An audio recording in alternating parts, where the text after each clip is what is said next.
everybody.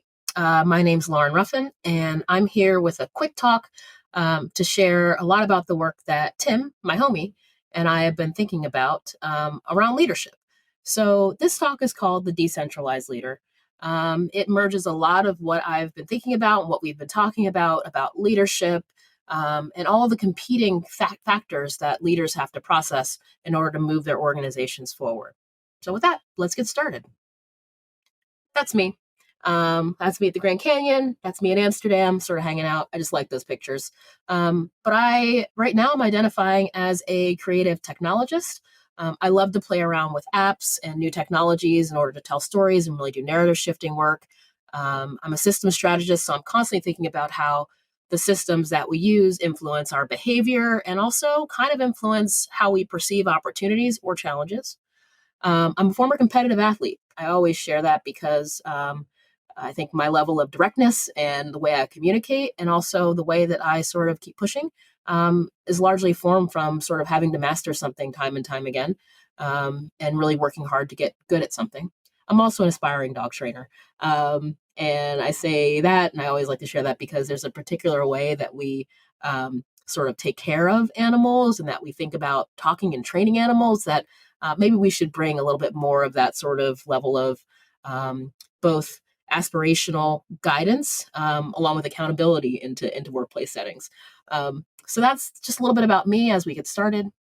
A lot of the work that I do right now, currently I'm at ASU as associate professor of Worldbuilding and Visualizing Futures, is really thinking about how do we imagine the futures that we want. And that can be a personal future, that can be a professional future, it can be a global future. But how do we take our sort of imagination, our hopes, and our dreams, and then begin to practically take steps to reach them? And N.K. Jemison is one of my favorite authors. And I read a lot of speculative fiction and science fiction. It sort of keeps me fresh and keeps me thinking and imagining. And this is a quote from one of her books, and it says, "Sometimes that's all it takes to save a world, you see. A new vision, a new way of thinking, appearing at just the right time."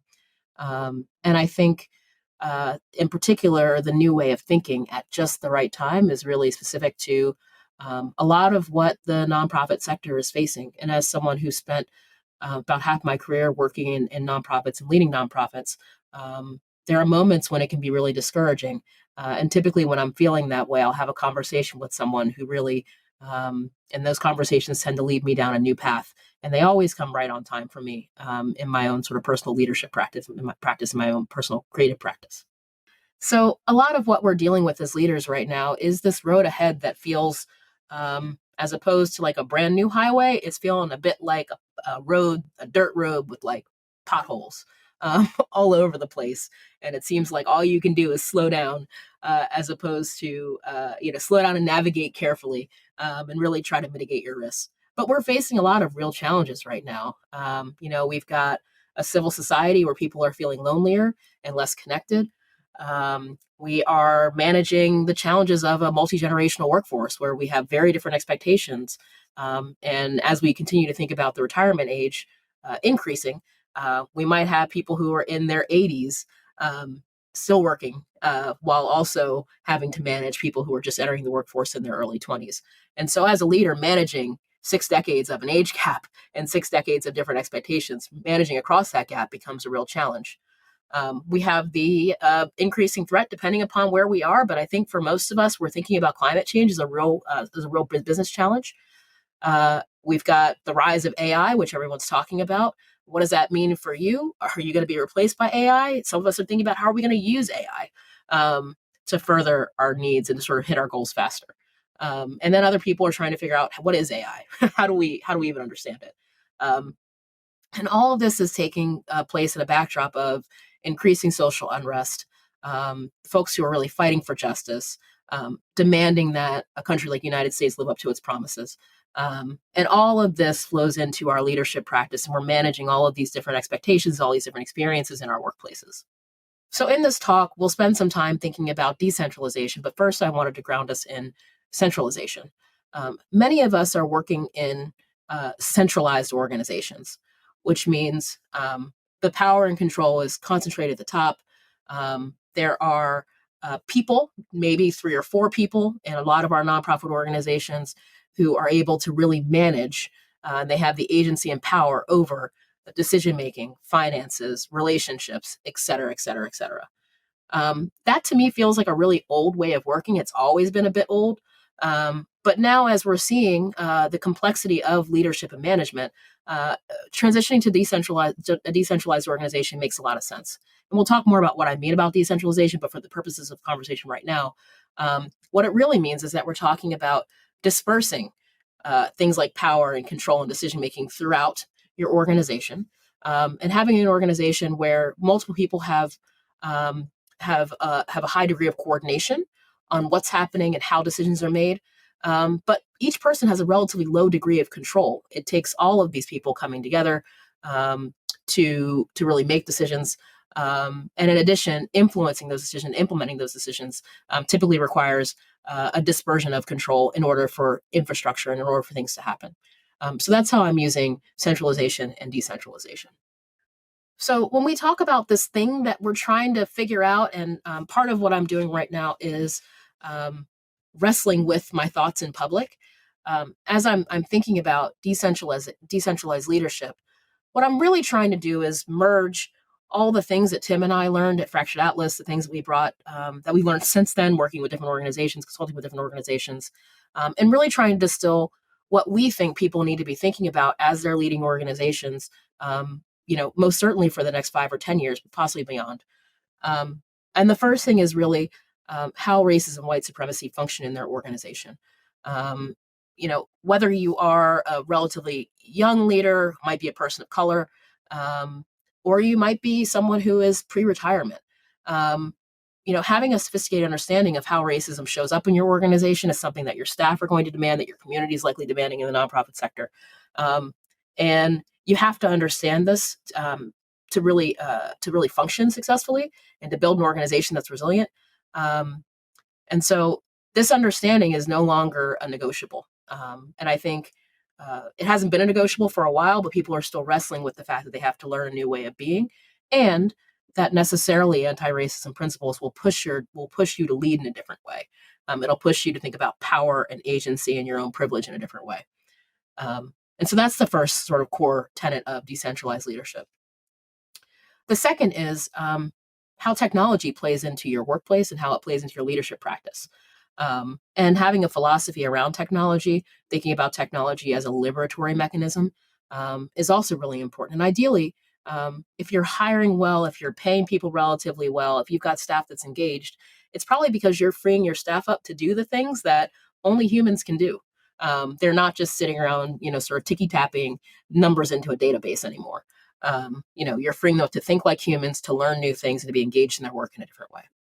And then finally, and this is work that I'm doing at ASU, because of the complexities that I mentioned on the sort of the road ahead slide, really understanding sense-making and foresight science, and how foresight science can lead us to make better decisions more quickly, and then be able to communicate those decisions more quickly throughout our organization and really get buy-in, becomes a real core thing. We're all dealing with so much different data coming from all these different points. And there is a science to sort of processing how your brain makes decisions. And you can use some foresight strategies to get there. So I won't spend a whole lot of time on the white supremacy and racism slide.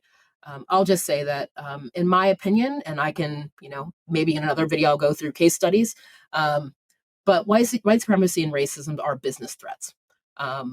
These are things that we've seen time and time again, whether it's Me Too, whether it's the Black Lives Matter movement, whether it's thinking about wage transparency, wage equity, not understanding capitalism, white supremacy, and racism is a business threat. It's the sort of thing that will, if you manage to, as a leader, continue to stay in your role, most certainly it's something that you're going to have to deal with time and time again. Ideally, you're dealing with that with poise and with equity and justice in mind. And if you're not, I think you're going to have some hard conversations ahead. The other thing I want to say is that if you're an organization that's doing a lot of DEI work, DEI is not the opposite of racism or white supremacy. In many ways, the term DEI is designed to distract from what we should be focusing on, which is power and agency and control. DEI drives us to do a whole bunch of initiatives, maybe throw some cash at things, but it doesn't actually fix the underlying root of the problem, which is that for centuries, and there are people who have been systematically oppressed by the state, by governments, and inside of our organizations. And so Tim and I have been sort of tossing around, and he's been writing a piece about a chief whiteness officer, which is really designed to be a thinking mechanism for focusing on the problem that you're trying to solve. And this is a place where many organizations get their activities, their outputs, and their outcomes really confused. The second piece of decentralized leadership is really a sophisticated understanding of technology. I, personally have worked with, 40, 50, 60 leaders over the last, 5-6 years. And there are some folks who really embrace technology, who really empower their staff to try new technologies, to have a budget that is reasonable and responsive to technology shifts. And then there's I'd say the majority of folks I work with in leadership at the C-suite level, unless they are a chief technology officer, they typically abdicate that responsibility altogether. It might live with a mid-level IT person. It might, if you're a small organization, it might live with your social media manager, associate. But technology, and having a clear understanding of technology, is so important, because when you don't have one, what you're going to typically back into is an organization that's not leveraging technology to save money and to save time, and probably an organization that really has mischaracterized new technologies as surveillance technology, which means you're mostly using technology to track your employees, track your community, or because you are afraid that maybe you're going to get hacked, maybe your data is going to be stolen. And I would say that's really the wrong way to approach technology. In my mind, nonprofits should be thinking about three key things, ways that technologies can improve their business. The first is communication. Technology makes it so much easier to communicate with our staff, to automate things, to communicate with our communities, and to make sure that we're communicating what our communities want to hear at the right time. I recently worked with an organization where you can see an uptick in their website traffic simply whenever they communicate a change in pricing, which means their community is hungry to know how much things cost, but they only do it once a year. That's the sort of thing where, like, using data, you can really, really use data and technology to just improve your communication with your audience and get stronger buy-in. The second place is automation. We still have a lot of people in the nonprofit sector not using automation at all. Processes are manual. We see this a lot in the finance and operations departments of organizations, where typically, for the most part, I would say we've come to a point where money should be able to come in and come out of an organization pretty much at the click of a button. There shouldn't be a lot of manual entry of W-2s or people's like all that stuff people are doing. You shouldn't have to really be automating. You should have someone sort of manually entering bank account numbers. Lord knows social security numbers. The number of times I've seen people's social security numbers and other sensitive information on a Google sheet that's not password protected. Automation can make our lives easier and also can make our lives more secure in protecting the personal data of our colleagues and of our communities, which is a seamless transition in trust and safety. Leaders have to be thinking about trust and safety and the ethics of the technology they're using more than ever. Trust and safety, to me, means that you're using secure platforms, many of which are not bespoke to your organization. They are well-financed platforms, perhaps, for all of your financial and sensitive data. Data should be decentralized, meaning not everything is living in one place. Things are in the cloud. They are password protected. Your passwords are secure. But really having that clear understanding of trust and safety, what your community expects, and then clearly communicating to people how you're using their data, I think, is the next challenge of leadership. And the third thing we'll get into in terms of decentralized leadership is really sensemaking and foresight. So sensemaking is looking at the world around you, listening and reflecting on the conversations you're having, the things you're reading, to really let different stories and viewpoints bubble to the top. And then you're exploring them in collaboration. You're making sense of these things within the context of your community, which might be for internal stuff, your organization, the staff you're managing. Sensemaking might be more broad. It might be with your actual community itself, the folks that you're serving, maybe with funders. But sensemaking is a really important practice that a lot of us don't make the time for, sort of giving ourselves the space to make sense of what's happening in a really, really rapid, fast-paced world. So I'm going to segue a little bit for some cuteness. This is like a cuteness interlude. These are my dogs, Maki and Willow. They're fantastic sort of avatars for what sense making is. So that's Willow. Willow is a really, really great sense maker.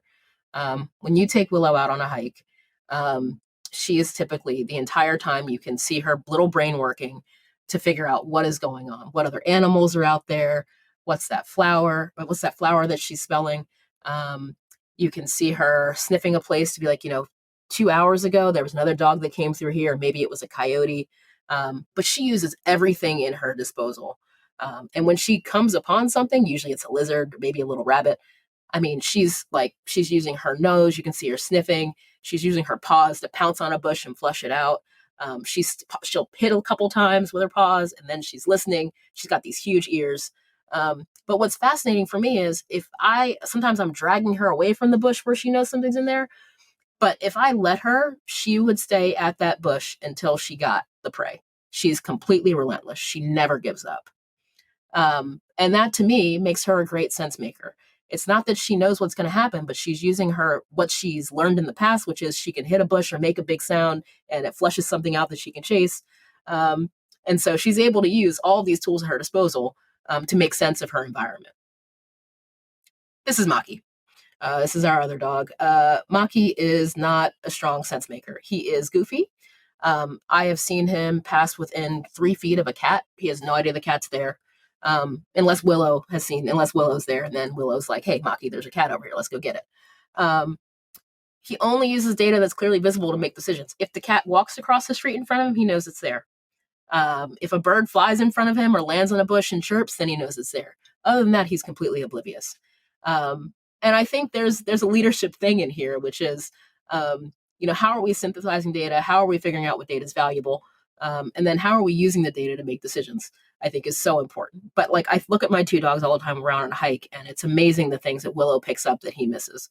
And maybe they have some sort of, agreement going where she's just agreed to have all the fun. But I doubt it. I think he's just, typically just wants to cuddle and be really sweet with people, whereas she's kind of a predator. Which brings us to Foresight. So Foresight science is like a real thing. And we don't see it very often in the nonprofit sector, but people in the corporate sector use this. They hire people to do nothing but foresight to make predictions about what's going to happen. And so, foresight asks you to do a couple of things pretty quickly. But thinking about this particular strategy and then sort of getting really clear about it is important. So foresight requires that we understand the relevant recent past.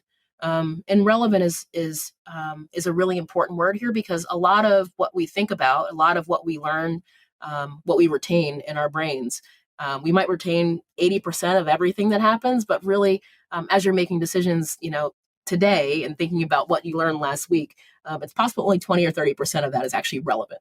It actually applies to the particular situation we're talking about now. So understanding the relevant recent past. An example would be, recently Silicon Valley Bank failed.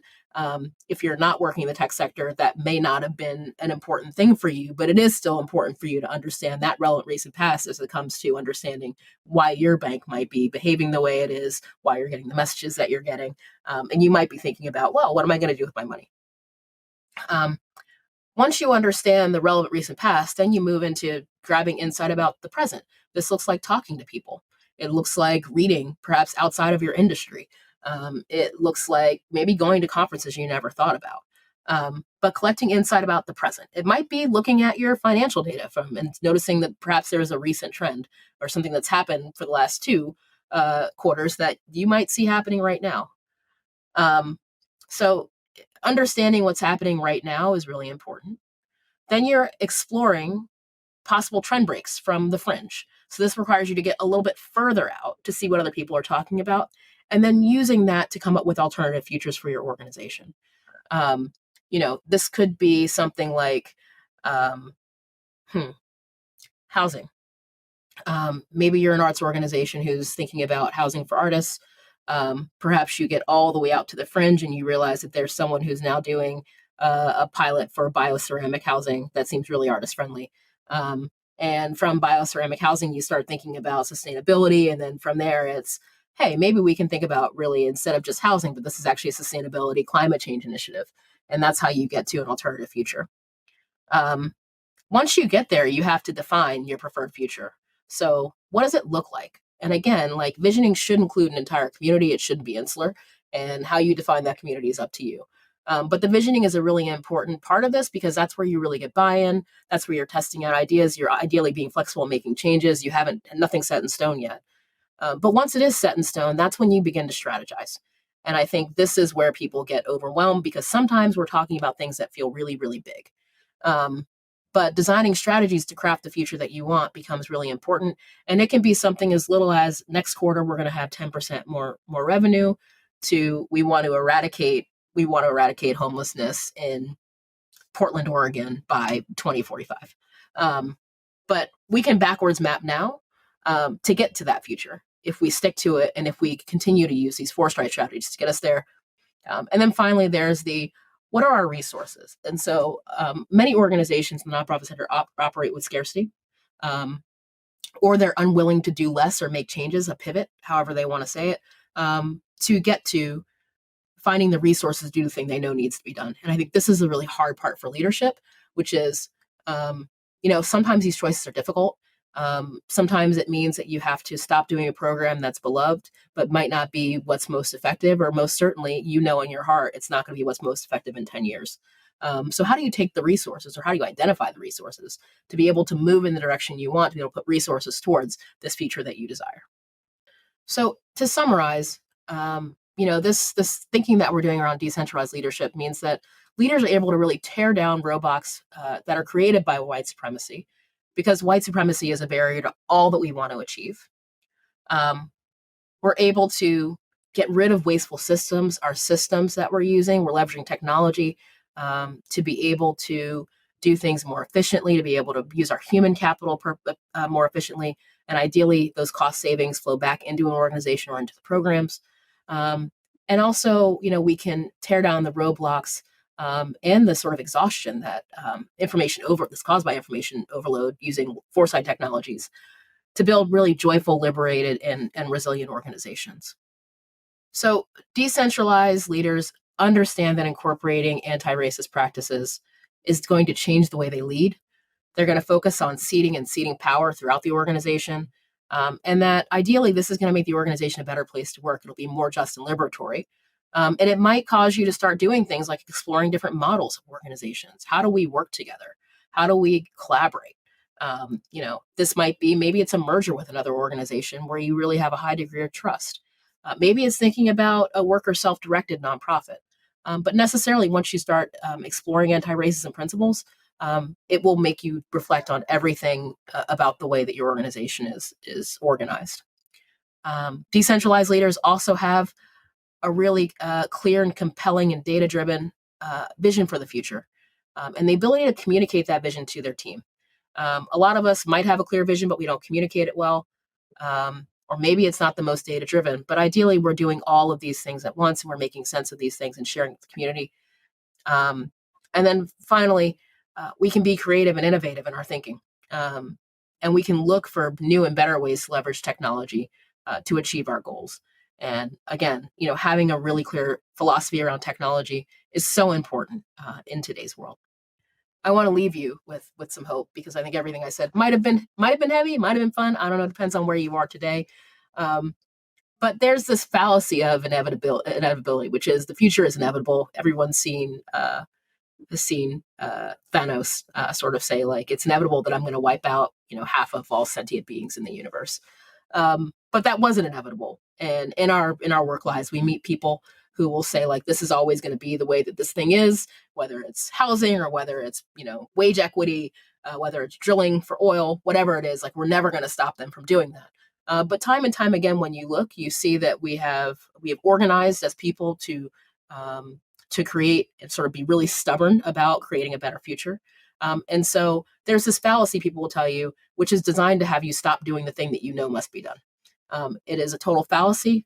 This future that you're looking at isn't inevitable. We have a lot of agency to change it. And I think we all should. So with that, thank you for your time. And hopefully you enjoyed this talk.